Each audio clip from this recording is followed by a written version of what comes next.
Now it happened that when Abram was 99 years old, Yahweh appeared to Abram and said to him, I am God Almighty, walk before me and be blameless, so that I may confirm my covenant between me and you, and that I may multiply you exceedingly. Then Abram fell on his face, and God spoke with him, saying, As for me, behold, my covenant is with you, and you will be the father of a multitude of nations. And no longer shall your name be called Abram, but your name shall be Abraham, for I have made you the father of a multitude of nations. And I will make you exceedingly fruitful, and I will make nations of you, and kings will go forth from you.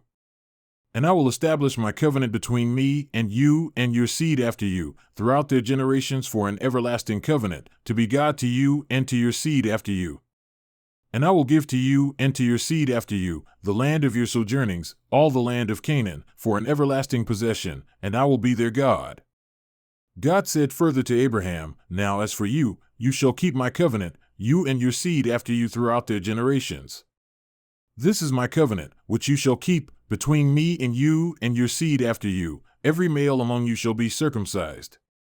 And you shall be circumcised in the flesh of your foreskin, and it shall be the sign of the covenant between me and you.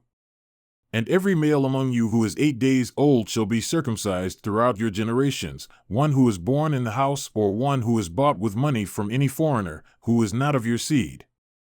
A servant who is born in your house or who is bought with your money shall surely be circumcised. Thus shall my covenant be in your flesh for an everlasting covenant. But an uncircumcised male who is not circumcised in the flesh of his foreskin, that person shall be cut off from his people. He has broken my covenant.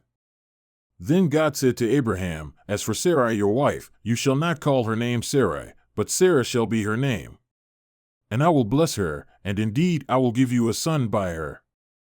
Then I will bless her, and she shall be a mother of nations. Kings of peoples will come from her. Then Abraham fell on his face and laughed and said in his heart, Will a son be born to a man 100 years old? And will Sarah, who is 90 years old, bear a son? And Abraham said to God, Oh, that Ishmael might live before you. But God said, No, but Sarah your wife will bear you a son, and you shall call his name Isaac, and I will establish my covenant with him for an everlasting covenant for his seed after him.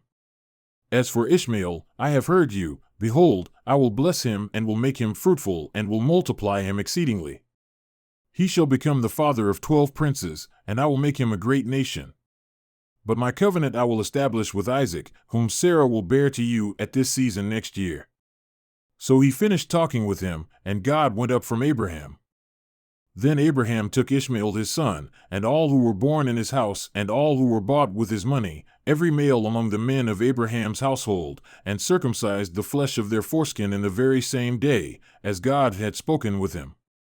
Now Abraham was 99 years old when he was circumcised in the flesh of his foreskin. And Ishmael his son was 13 years old when he was circumcised in the flesh of his foreskin. In the very same day Abraham was circumcised, and Ishmael his son. Now all the men of his household, who were born in the house or bought with money from a foreigner, were circumcised with him.